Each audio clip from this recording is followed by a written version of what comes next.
Hello sir, I am Joey Lamoste with my report partner Aaron Fragata, and we're about to discuss the watertight integrity and importance of keeping it within the ship. First, I will discuss the watertight integrity. Watertight integrity refers to a vessel's ability to prevent water from entering and spreading with its compartments.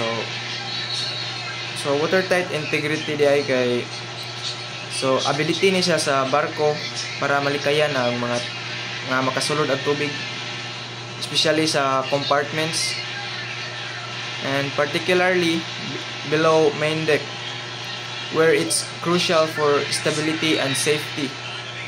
So ang watertight integrity di ay kay importante kayo sabot na para sa stability sa barko o sa iyang safety. It's achieved through the use of watertight structures, closures, and proper maintenance. So makuha ni nato ang safety sa barko ug stability if mogamit sa watertight structures, sa closures, especially aning proper maintenance sa barko para malikayan nato ang incident. That's all, sir. Thank you. Hello sir, my name is Aaron Fragata and I'm going to discuss the importance of keeping the watertight integrity within the ship.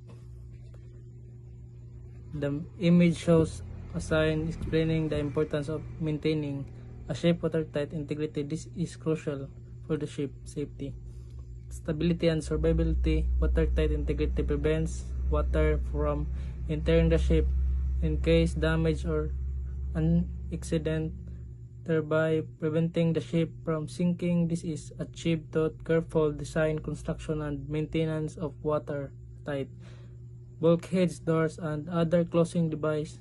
These components are built to withstand pressure, prevent water from entering different sections of the ship in